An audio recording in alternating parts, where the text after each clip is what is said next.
Welcome to our People Power Media Festival's closing event, Behind the Fest. We're your host. I'm Gabe Castro, the Programming and Production Coordinator at PhillyCam. And I'm Pascal Valet, the co-vice chair of the PhillyCam board. The PPM Fest was PhillyCam's second month-long series of events. Here to kick us off with information about its importance and what brought us here is PhillyCam's Executive Director, Gretchen Klausing. Hi, it's so great to be here and to see Pascal and Gabe in the studio. So yeah, the idea of community media as community care actually came up during last year's People Power Media Festival at a town hall gathering where we assembled PhillyCam's partners and community to talk about the role that PhillyCam plays in the local media ecosystem, and then to set an intention for how we want to kind of evolve and be in the world. And this was as we were all, of course, living through this pandemic that we continue to experience. And so we talked a lot about, how the act of making media together is a way in which we do demonstrate care for our neighbors, care for the state of those who are on the margins, care for the environment. We talk about what it means to have the ability to share your story, speak your truth, to have the people who support you as you learn new things. And so we thought, well, if we want to have an intention and kind of apply that to People Power Media Festival, let's really explore this idea of community media as community care, and show how PhillyCam does that on every day. And so one of the ways that we really wanted to also do that is to do celebrations, be able to gather in person like we used to. And, because I think that was always the special secret sauce of PhillyCam, was how we would have that buzz that would be happening in our facility downtown. And so it was so great to be able to gather together, have a block party. It was like a dream of ours to be able to close Randstad Street and have our members there together. And then in the evening, we projected onto our building, another dream come true. We partnered with the Philadelphia Dance Projects and two artists, Grayland Hughes and Carmela Vassar Johnson. They did these beautiful projections. And then also Jeff Bethay, our operations manager, celebrated our members on the windows of PhillyCam and has a incredible video installation that is still going on. And I would encourage people to come out and see every night for the next week or so. It's a visual celebration of the work of our members. So it was our way of manifesting the idea of community care, being able to be in person, hug each other safely, dance together in the streets, and then see ourselves bigger than life, larger than life on our building. So anyway, and now we can hear about all the other cool stuff that happened as part of the festival. Yes, thank you so much, Gretchen. It was a fun festival for sure, and definitely a treat to be in person for the block party. This is our second year of the People Power Media Fest, and this year featured even more curated content from our membership. Many of our regular series shifted their focus to ask how their programs can be a form of community care. Programs like Hall Monitor, Madre Tierra, Producer Circle, The Seven-Figure Hustle, The Ghouls Next Door, Hear Us Out, and more explored the theme within their own program's lens. Here to talk about their program and community care is member Jeff Abramowitz of Looking Forward Philadelphia. Hi guys, thank you. It's so good to be here. I hope you can hear me well. I was really excited about the topic, and it was great because community, this show Looking Forward is really about the community being touched by our justice systems and the great work that's being done throughout our community for those people that are justice impacted. So we've really lived, throughout the whole year, we've lived this whole journey about proving that community does care. And we're really excited to highlight some people on our show during this month. And in particular, our one highlight show that we did was involved someone, Jean-Di Harrell from the Center for Returning Citizens. We also had Sarah Laurel on from Savage Sisters, who's doing some amazing work in the Kensington area with helping women that have addiction issues and getting housing. And then we had two volunteers on from the Looking Forward program in Philadelphia, which is a reentry program. So it was really excited to get them to share a little bit about the work that they do. And it really did prove that the community does care and that there are people out there doing good work and making a difference. So we were grateful to have the opportunity. Yes, and Jeff, thank you for sharing that. I love your program, and it's very interesting to see how member programs are shifting and already doing the work of community care, but being more intentional during the fest. And so we wanted to kind of talk about why this was an important conversation to have during something like the People Power Media Fest, where we are focusing on community care. Like, what did you find was the highlight of having this episode during this time? So the highlight for me, for sure, was really acknowledging that in the justice space, especially, everyone is touched in Philadelphia by our justice systems. And it's not just those people that are, look, we in Philadelphia have 23,000 men and women that come home from our prisons every year to Philadelphia. But the reality is, you can hardly find somebody in Philadelphia or in our nation that doesn't have someone or know someone that's been touched by our justice system. And it's really important because it's the community that makes a difference. If we're going to change the narrative to fix some of our really broken problems when we talk about criminal justice and justice issues, then the community needs to be a part of that. And that's why this was really important for us and for our entire show. And what were some of the takeaways from that conversation that like really stuck with you that maybe you didn't know, or like you were happy that like your viewers got to hear about it? Yeah, I think the takeaways for me were the impact that doing little things has on the community. For example, we had 2 volunteers on that work in our Looking Forward program in North Philadelphia, and they work the front end, but just hearing the things that people really need and then relaying it to the program. And we open our doors to the community, but little things like dealing with period poverty and now stocking feminine products in all of our sites is really important, but we would never have known unless the community shared that and engaged, and unless our volunteers knew to ask and really dive into those issues. So I think it was really becoming more aware of some of the challenges that our communities face and how we can better serve them. Great. Well, let's see a clip of that interesting episode. TCRC Philly has been around since about 2012. We have gone through several shifts in our mission, but our basic mission started out to be helping formerly incarcerated people to find housing, find employment, and connect with the necessary resources to move them forward. About 2 years ago, we transformed to the TCRC Community Healing Center, because one thing we really have been focusing on is helping formerly incarcerated people, their families, and their communities to heal from the trauma of mass incarceration, the trauma of gun violence, and the many justice impacted situations they've found themselves in, so that they can not only begin new lives, but sustain their lives. And our organization and our work is not just for folks who are first coming home, it's for folks who have been home for quite some time. It's for anyone who is formerly incarcerated, justice impacted on probation and parole, and really seeks to change their lifestyle, change their pattern of living, and maintain their freedom. Awesome. Thank you so much, Jeff, for sharing your thoughts and for having that awesome episode of Looking Forward.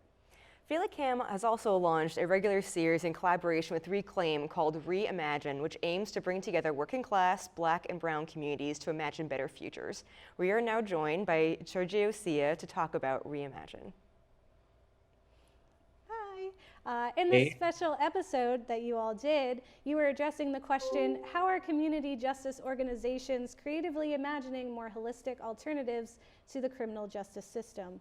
And so we want to know, why is this an important conversation to have during something like People Power Media Fest? I mean, I think having these conversations are important in general. And something that I was like really excited about when we first started partnering with PhillyCam for the show was thinking about how we need to create new visions and new realities for people to break out of seeing things the same way. So yeah, this episode of Reimagine really captured that perfectly, from the stories and insights from the organizers on the program, I love the animation, the animation series of Practical Abolition that we included, and looking at issues like community violence, youth empowerment, and mass liberation in ways that, you know, we always need to relate back to community care. And I think that's really at the heart of organizing and movement work, is being in community with each other. You're right, Sergio, that's so important. What were some of your takeaways from this episode that you were going to share with us? I mean, there's a lot of, I was like really moved by things like how the impact that people are doing on the ground in this work. Kendra from Yeah Philly spoke about how bringing youth empowerment to the area where they set up shop in West Philly brought a sense of community that led to decreases in shootings. And speaking with leaders that were involved with Shift the Narrative got me really thinking about how important it is to have independent media like this that's focused on stories from communities to hear the solutions that they're really interested in. And I know that something that's really stuck with me is like from one of the little shorts that we had from Practical Abolition really talks about how a lot of the things that we talk about, like in the movement and younger generations, might be seen as too extreme, but you know, when we think about the poverty we live in, the over incarceration rates and surveillance we live under that do nothing to bring down community violence, those are the extreme realities that we live in. So definitely trying to think of like solutions rooted in community care, rooted in the real things that impact us, like poverty and racism and the patriarchy. Those are the things that we need to be like really focused and thinking of new solutions, new ways of addressing those problems in our world. Yes, absolutely. Yeah. Couldn't agree more. Thank you, Sergio. Let's see that clip. I like that we are thinking about what being a disruptor of violence looks like. We know that in our communities, police don't really stop violence, nor do they have the trust to move people away from cycles of violence and retaliation. Kendra, in your experience, what difference does it make to employ people with street credibility to interrupt these cycles? I think it makes a huge difference, right? When you employ people who not only have that credibility, but have built trust with people who we oftentimes as society like to stay away from, or we deem, they're into these bad things. It makes a difference because when people trust you and you can relate and understand, it makes it better to communicate and resolve issues. And we do a lot of mediating, and I think we have to normalize that, not just conversation, right? But we have to normalize that we're working through issues that are not going to be resolved in 5 minutes. They may not be resolved in even months. And so the people who come with the credibility are crucial and important because they have a perspective and an understanding, but also they have the trust of various people. Awesome. Thank you so much, Sergio, and to Reclaim for this amazing content. And it's so important for the People Power Media Fest and Community Care to be talking about these issues in a way that's digestible for our audiences. Thanks, y'all, for having us. In addition to our special programming and discussions, the festival also featured workshops designed to promote community care in our work as media makers. These workshops included Become a Media Literacy Badass, Impacting Producing 101, a youth-led TikTok workshop, and Trauma-Informed Producing workshop. Tell us more about these awesome sounding workshops. Here's a clip prepared by Laura Deutsch. During PPM Fest, we hosted 4 virtual workshops and 1 in-person workshop, ranging from working together to create a collaborative music video to exploring themes of trauma and care and thinking about how your media can have a greater impact. Here's a snapshot from each workshop. Enjoy.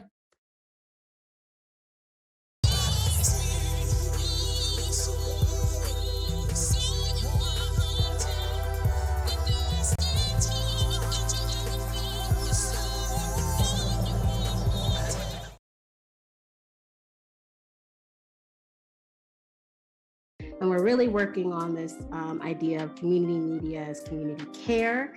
And so a way that I could see you using TikTok as a way for community care could be if you were to make videos about mental health, or if you were to make videos, just fun like dance videos that have like positive messages to uplift people's spirits. by doing the wrong thing 13 days in a row, sometimes the right thing will come to you. My first video that got 1 million views was me doing this little art thing that they had on TikTok. So doing trends, if you don't want to come up with your own idea, there's always trends on TikTok. So they make it pretty easy to kind of see what other people are doing. And in another video, I just came up with an idea to order 5,000 lemonades at Wendy's. And that was my first video that hit like 500,000 views. And so a lot of it is like intuition and magic and fun and just having fun.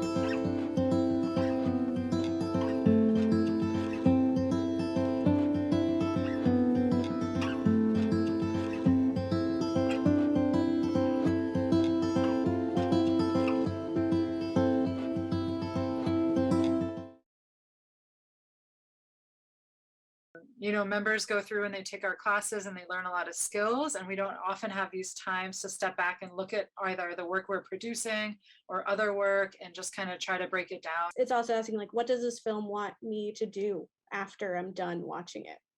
Most of us don't question, and one of the reasons I'm really excited about this, what we're doing now, is to enlighten and to make us more process what we are seeing and what we're listening and questioning. J'ai des gravoles pour Félix dans l'auto. Le souper sera jamais prêt, puis personne m'aide. Samy, let's go mon homme, on va être en retard. Dépêche-toi. Hey, j'ai pas le temps de te répondre, là. Reste donc dans le nord. Sam, grouille! I immediately related, even when it was in black and white, to like even the opening scene where they were just, I guess, doing a lineup.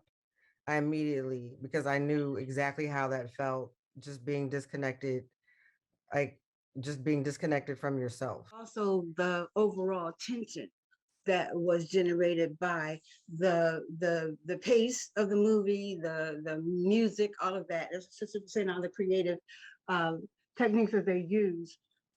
Where's your mama? Mama. No? Ni hao.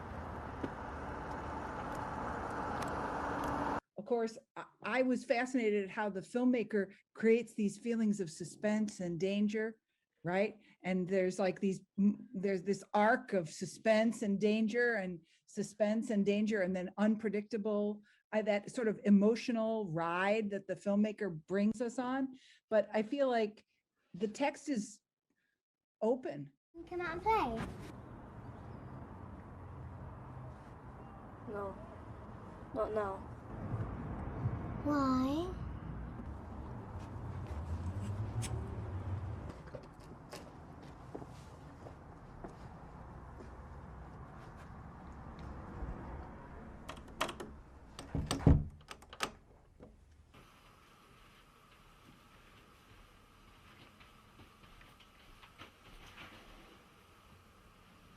You could have gone and played. No, didn't want to. Really loved it, and like Michelle, it kind of hit close to home. I've been back 2 years after being a caregiver for someone with Alzheimer's, but I was fearful as I was watching the beginning of it because I was like, oh God, don't let him be trapped in this.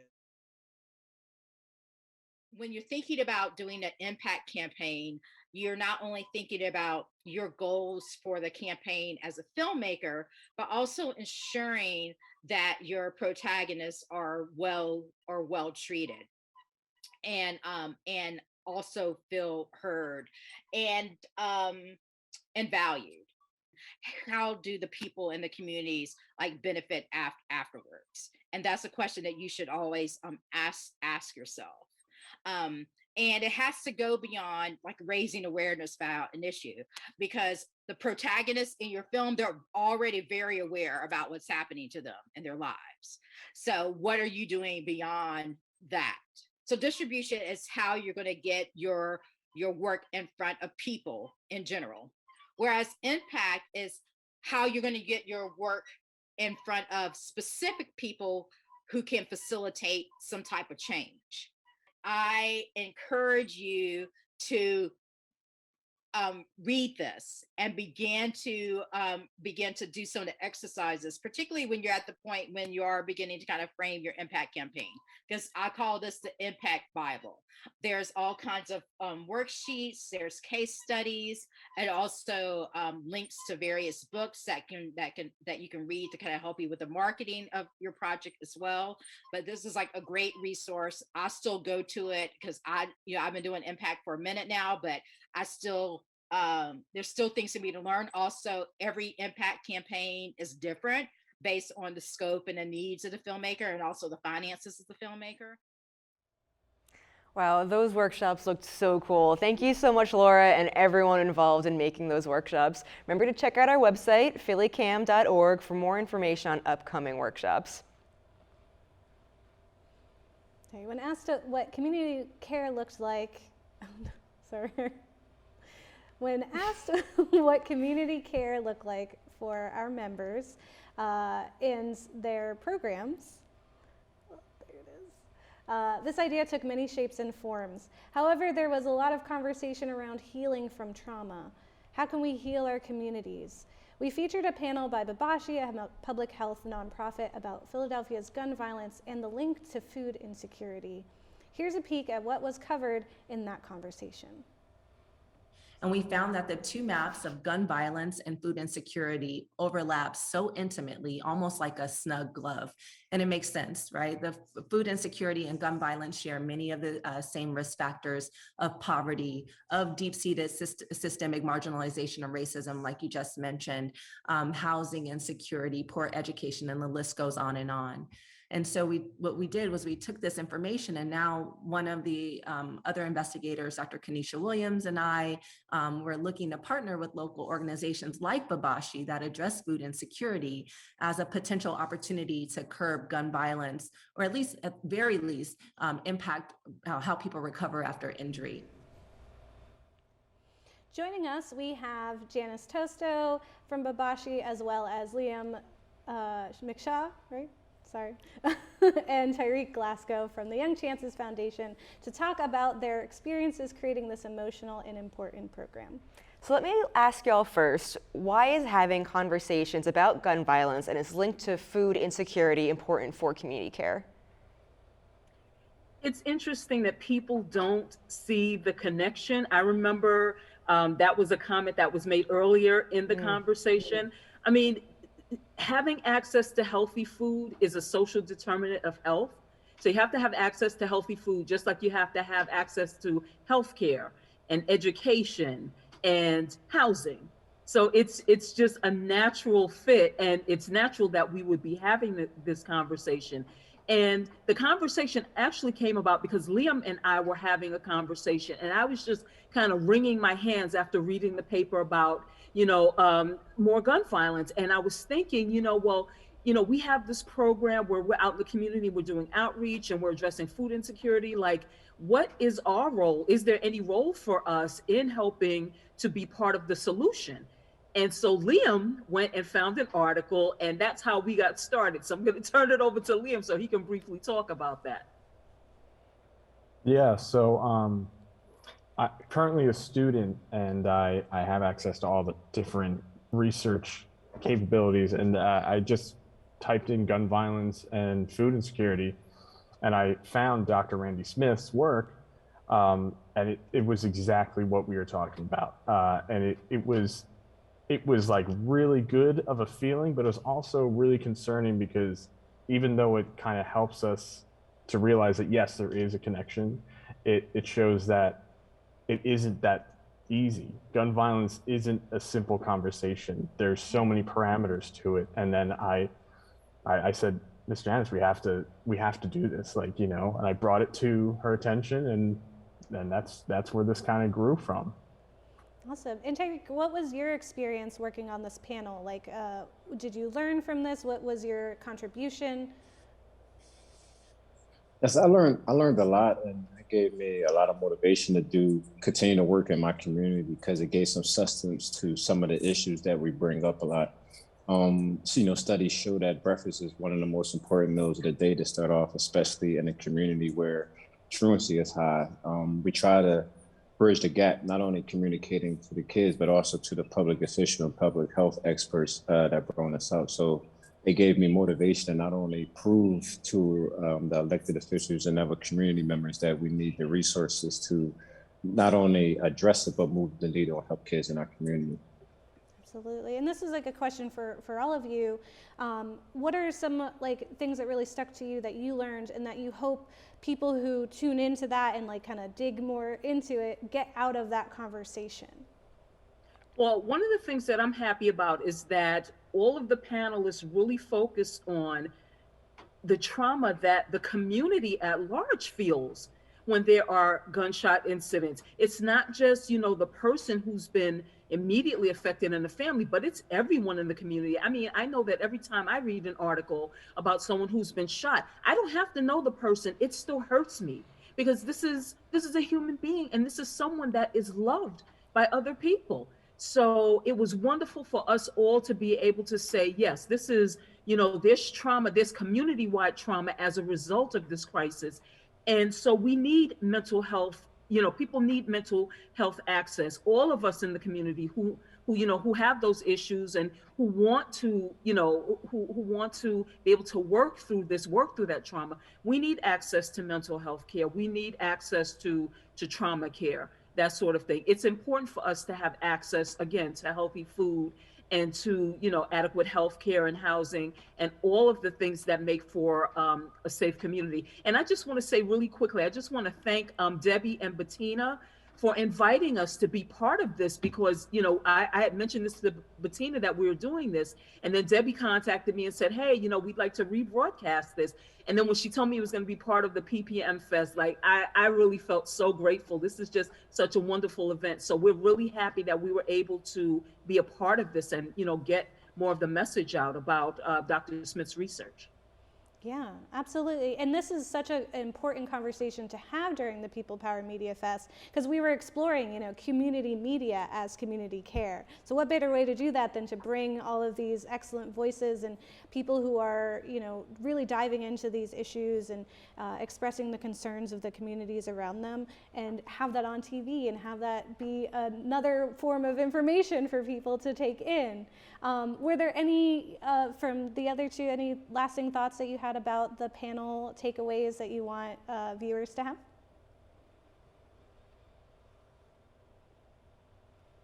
Yeah, I think that one of the biggest things to realize is how difficult yet how simple these solutions are. You know, there's so much systemic issues involved around gun violence, but they're also very simple issues. You know, people won't cause gun violence and there won't be violence in communities when, like Ms. Janice had said earlier, there's access to these certain things. And even just a simple grocery store is easy access. And community gardens, I mean, they talked about our urban creators partner talked about how 40% of the crime rate had reduced, like there's a 40% reduction in crime rate the 5 years that they first went there. And that is impactful. Like that is crazy how large of a number that is. And it just goes to show you that these access, just the simple access to these things makes it so much of a difference. Mm-hmm. Thank you so much for saying that. You know, I think that so often people think of these issues as these huge, complex things there's no possible way we can solve. And programs like yours really crystallize that we all really just need basic, you know, safety, housing, food, and a community. And so thank you so much for your program. And speaking of important points of view that are much needed on our screens and in our ears, PhillyCam's youth-led radio program, Hear Us Out, has been a tool for vocalizing youth concerns in our city. This program gave us a live episode about mental health during the People Power Media Fest. Check it out.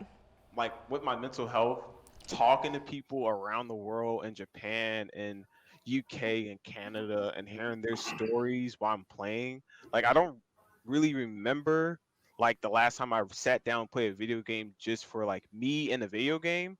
it's just mostly just to hang out with my friends from all around the world.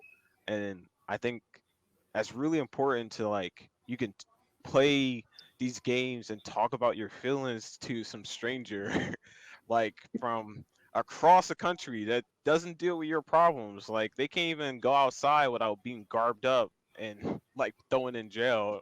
You're talking about like, man, my mom, she's annoying me. Like, oh really? My mom's in jail for taking her hat off outside. And it's just like it really opened like it opens like a big door for like community that I feel like no one else has. And unfortunately, Jaquan couldn't be here with us today, but this segment is one of my favorites that we're showcasing on this program. If you haven't checked out Hear Us Out, I highly recommend it. Yes, definitely do it. And they have something every year, so it's super cool. Alongside the People Power Media Fest, PhillyCam has been working to relaunch an amazing project that greatly impacted the filmmaking landscape of Philadelphia. Premiering during the fest, Philadelphia Stories Retrospective features a reshowing of the outstanding work that was part of the Philadelphia Stories initiative. Here to talk about Philadelphia Stories, the retrospective, and what to expect in the next coming months, including workshops and special events, is our programming director, Debbie Redman. So Debbie, what were Philadelphia Stories? What was it? Oh, Deb, I think you're muted. Debbie, I think you're muted. There I go. There we are. This launch of the Philadelphia Stories retrospective during the People Power Media Fest represents a wealth of people power and community media as community care in the many issues addressed that are still relevant today. It's really actually an honor to be presenting this Philadelphia Stories retrospective on public access TV through March of 2022. Every Thursday at 8:30 p.m. We're celebrating the 20th anniversary since it premiered on WYBE Independent TV with a run of seasons from 2001 to 2011.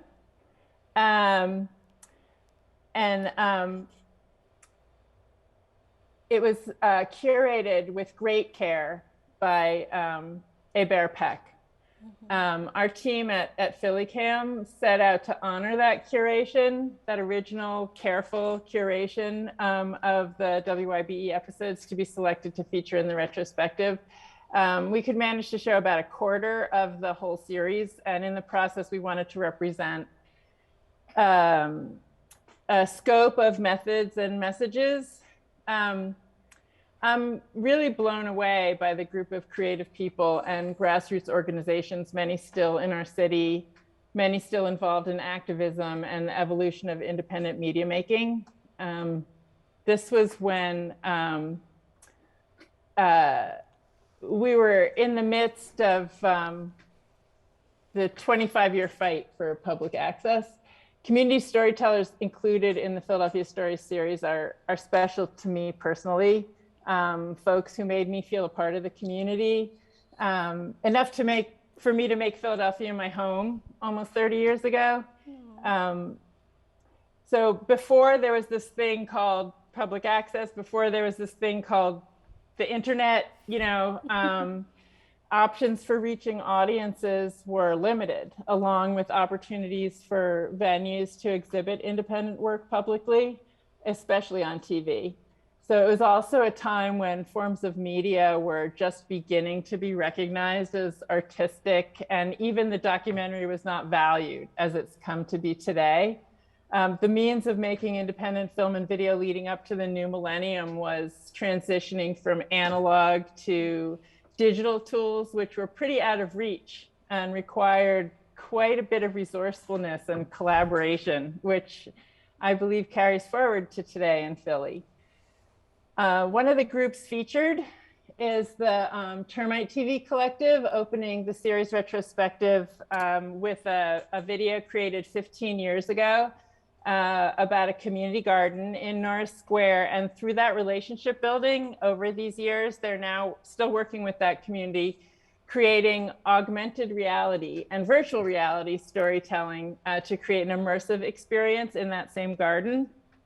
All are welcome to participate in the event. You should check out the PPM Fest schedule because the community care continues beyond the fest. Tune in every Thursday at 8:30 for a different episode every week of the Philadelphia Stories retrospective, November 2021 through March 2022. And we hope you'll not only watch, but also engage with your own community around issues that resonate with you. Check out the website at phillycam.org/Phila Stories. And for more info on the schedule, also how to get involved. And you can also watch the full interview with Hébert Peck on the website. So I think we have a clip of Hébert's interview. The power of the series, like you'd said earlier, of being able to, for people that are doing that kind of work today, to be like, oh, but wait, you guys were doing this like 20 years ago, and oh, okay. So to again to not, like you had said to me when we spoke on the phone, so that folks don't get discouraged, and they see that people have been doing this work before them and how to kind of continue on, you know? Yeah, because when you look at, let's say, another creative category like journalism, it's an important field to inform us about what we should know, about what we don't know, about how our world is running or not. And so, but journalism tend to be current issues and then moves on, right? And we have come to a place where sometimes it's even hard for newspapers to, or even newsrooms to invest in long-form reporting that take time, that also, once they're created, you have something that will last for a while. So documentaries and independent creative works tends to have longevity and tend to spend a lot of time on creating content that will last, in a sense.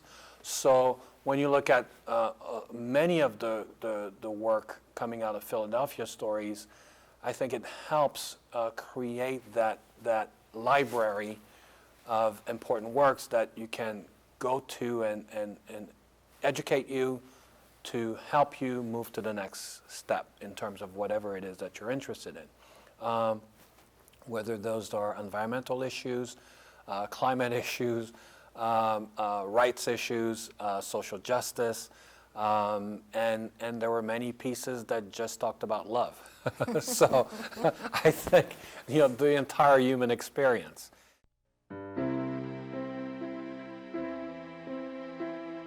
Can I ask you something?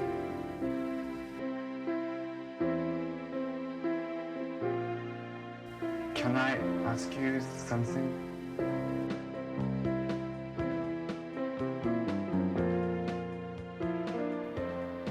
Can I ask you something?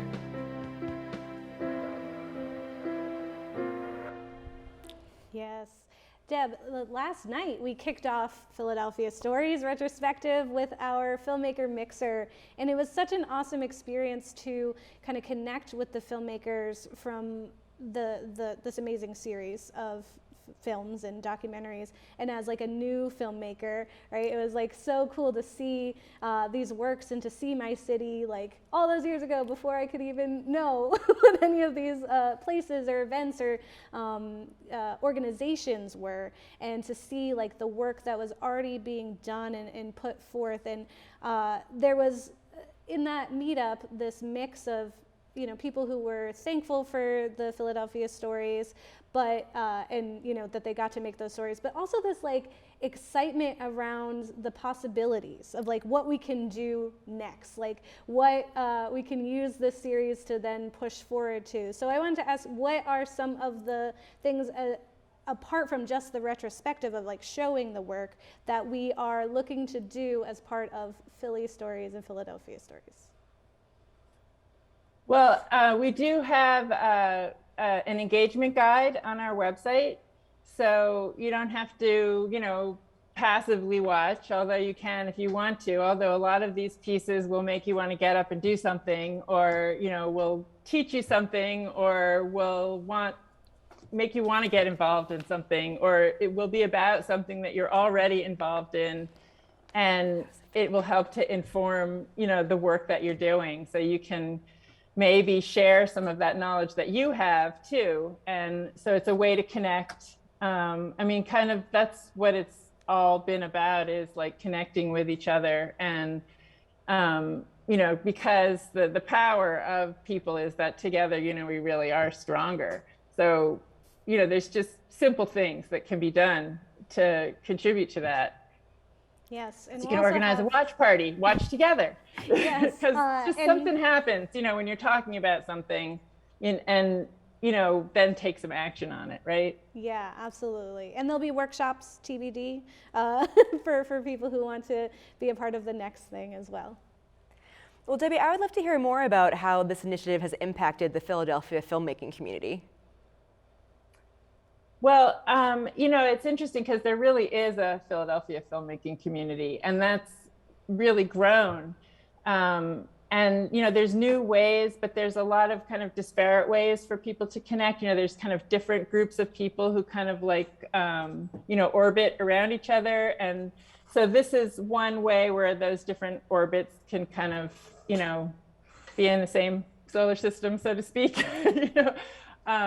And it's really kind of cool to see how some of these filmmakers, are still involved, or are still, like, some of them mentored me, and then some of them have, also are still continuing to make work and continuing to teach.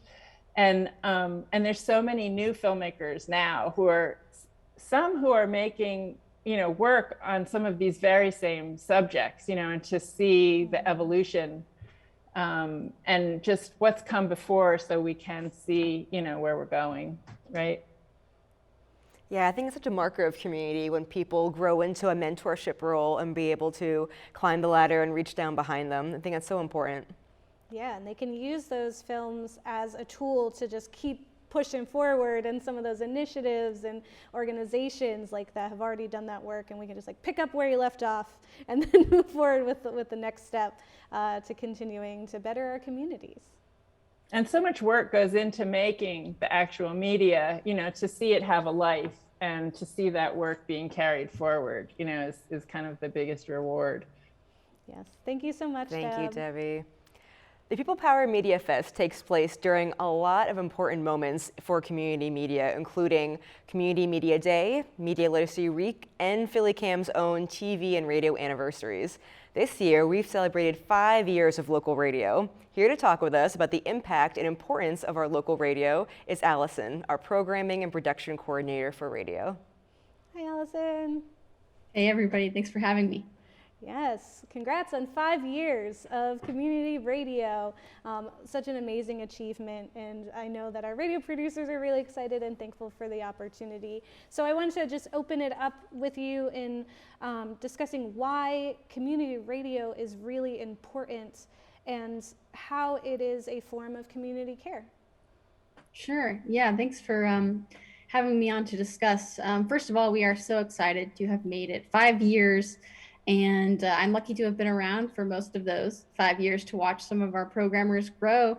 And so when I think about the importance of community radio, it really comes down to the stories that I've heard from those very producers about following their dreams to present ideas on the radio, on the FM, to local listeners and reach an audience that otherwise they may not, from home, just maybe doing something solely online or what have you. And so when I think about the power of community radio and why it's so important is really just the potential it has to reach sort of spontaneously, reach new ears in our city, right?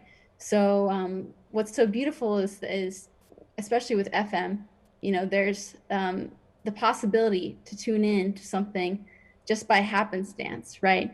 and connect with somebody who lives maybe in your neighborhood or in your city and hear about an experience that either sounds just like yours or is maybe something new, but you know that it's coming from a neighbor, right? And also, you know that you have the potential to connect with those people and even potentially be a part of that community radio station, right? By reaching out and, you know, sharing your experience potentially as a guest or even, you know, becoming part of the radio station yourself. So it's that participatory aspect of community radio, which I think is so important and is not something that you find in most other kinds of radio stations, certainly in Philadelphia. Absolutely. Yeah, I mean, it's definitely such an asset and so valuable for community members, for listeners. But I'm curious about what you and fellow radio producers have learned during these 5 years of being on the air. Yeah, well, it's been so interesting with our 5th anniversary celebration on Wednesday, October 20th, which is Community Media Day. I had the opportunity to talk with some of our programmers about this and what they've learned over the years. And I think that one of the sort of sentiments that has been echoed amongst everyone is that you too can be a producer, and people who maybe, you know, had no prior experience really have learned that they can do it. They can, you know, follow their dreams and really be able to gain interview skills that allow them to talk with people in a way that really, you know, gives platform to other voices, right? And I think another sentiment that's really been shared is that this work really does impact people. It impacts the folks who are showing up to be interviewed and to talk on air, and it impacts the listeners as well. And so that's been a beautiful thing, I think, for people to realize, is that being on the radio matters and their voice matters. Yeah, absolutely. And we do have a clip of the anniversary, so let's check that out.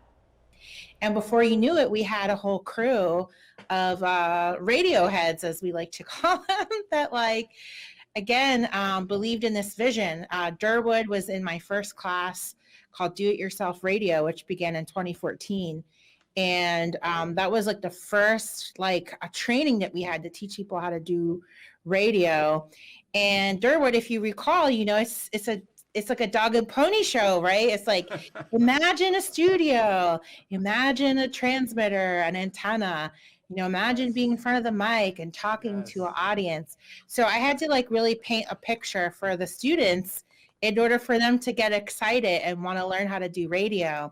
And before you know it, everybody had plans, right? Like, I was like, oh, when I'm going to get my show, this is what I'm going to do. And, you know, everybody had their own dream, right, for what it would look like when we had WPPM.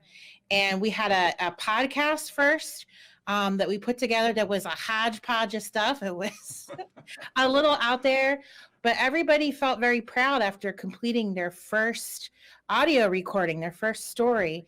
And that just pushed people to continue building and patiently waiting. And so there was an enormous amount of buildup leading up to this day on 2016, right? Like, again, we're going to get a studio. Thank you so much. It was so great to hear from you, Allison, to celebrate the radio station's success. It's so great to see how empowering the WPPM radio station is for not only listeners, but also for radio producers. Thank you. And before I go, can I do a quick plug? Because we had a soft opening on Wednesday, October 20th, our 5th anniversary, of a very special 5th anniversary fundraiser, which will be happening until Giving Tuesday, which is November 30th.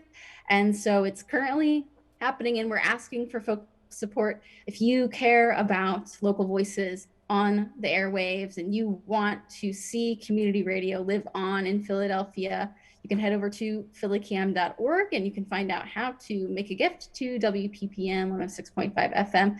And you'll also find that donate link also on the streaming webpage of our website, which is phillycam.org/listen. So you can listen and donate at the same time. And we're looking to raise $5,000, until the end of November. So that's $5,000 for 5 years. And we'll hope to see you for another 5 years on the air in Philadelphia.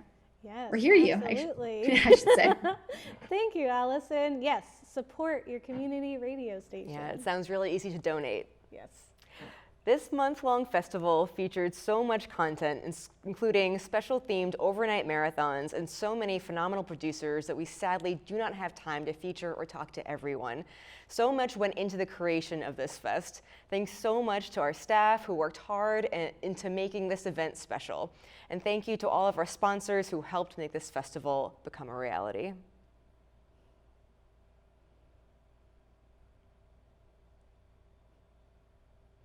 This year's theme was devoted to asking the question, how can community media be used as a tool for community care?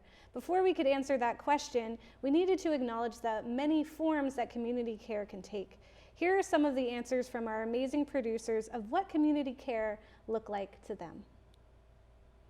I think that community care for me is really like celebrating who we are. You know, what's good for anybody is good for everybody. People can feel represented, seen, heard. I want to tell you a little bit about our program, which is a part of PhillyCam's People Powered Media Fest. That's our annual month-long celebration of community media and our membership.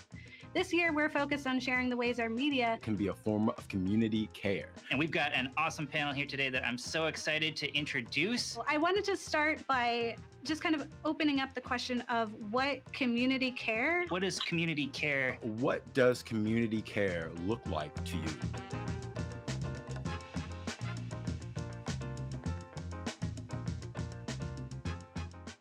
Community care for me means contributing to the collective. Yeah, for me, community care is creating space for people to listen to each other and to themselves. I also feel like one thing that I really appreciate from Philly and being a Philadelphian is how direct and honest communities are.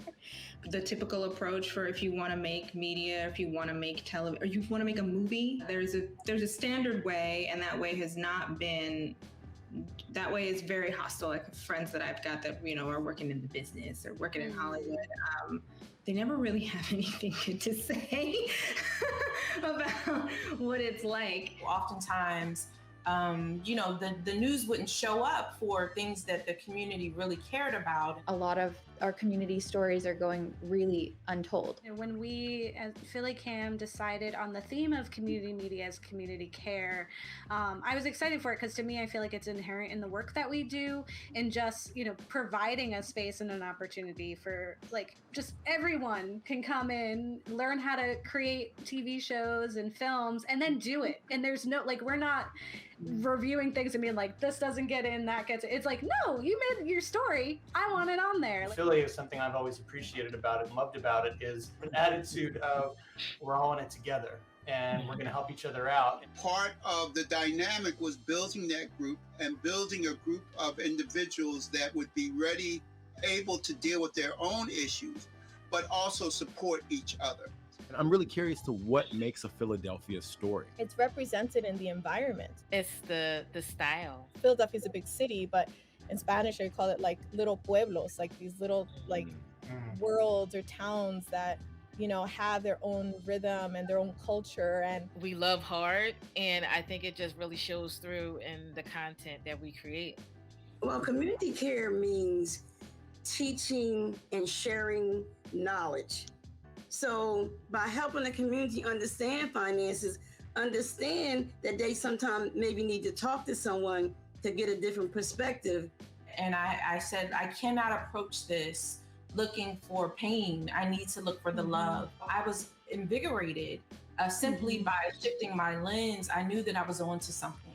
Community care is a way to connect with individuals that you share space with. We wanted to provide an outlet and a space for people in our community to be able to tell their own stories and to see their stories being told. To listen to their stories or complaints or successes. As a community get through things as well. Like we can watch this and we can kind of overcome this obstacle or this barrier as a unit, as a team, supporting one another, and then we can come out the other side and then celebrate one another as well. I have bear witness to these beautiful, moving stories, these moments of just revelations, these moments of connection, these moments of change. I mean, I think always, if you see yourself in the story, that matters. What my show tries to do is create groups so that people can support each other. I feel like community care is exploring but what else? And perhaps redefining success for ourselves and our community that's not so rooted in I have to be in this place and then get this award. And How can we as a community think about looking out for each other there and creating a space where healing is possible, where being a human is possible. Really creating a platform and a place for people to be able to express who they are authentically through media, through art, through music. Just feeling validated in their either experiences or emotions can be really powerful. You talk about these issues getting swept under the rug and the history of that happening. And, even as we transition into hopefully a society where people are willing to talk about this, it's such an uphill battle. So we're doing it in a way that this is good for you, right? We're doing it under, this is the medicine. And working together just to make sure your community is heard and looked after. Yeah, whew, man, I was there for all of those conversations and still watching them, I'm just that's my community. That's my community media. Before we sign off, I wanted to open up to our lovely guests who took the time to join us in celebrating this month-long adventure that we had, and just open up to any last thoughts about the People Power Media Fest and community media as community care. I'll take anyone who wants to offer it up. Don't make us call on you. Well, I was really moved by just the number of members, producers who were making work, who really immediately, related to the theme of the festival, and came up with ideas right away about what they wanted to do and got involved. And I really feel like we had a great representation of a wide array of different voices and views and topics. And it's been quite the rejuvenating experience, especially getting together in person on our block party. We wanted to have a block party for so long, and the rain didn't even stop us. The drumming continued, the dancing continued. It was just enough to help, get through the next stretch of this distance kind of connection that we're having to, cope with. And we're taking these tools with us, and, we're not going to let it stop us, right? Yeah. No, I loved that, seeing the compilation of those conversations together. I really was kind of getting goosebumps hearing it and knowing that those conversations were all happening separately, but they were really echoing each other. And I think what I'm excited about is, that this doesn't end with the festival. It's how now are we kind of carrying this forward with us? And I, again, appreciating all of you for being here tonight, and I'm excited to see where we go from here. Yes, absolutely. Well, thank you all so much for joining the call and for being a part of this conversation and all of the conversations that we had, creating amazing content for the People Power Media Fest involving community care. So thank you so much for watching and participating in the People Power Media Fest. We will see you next year.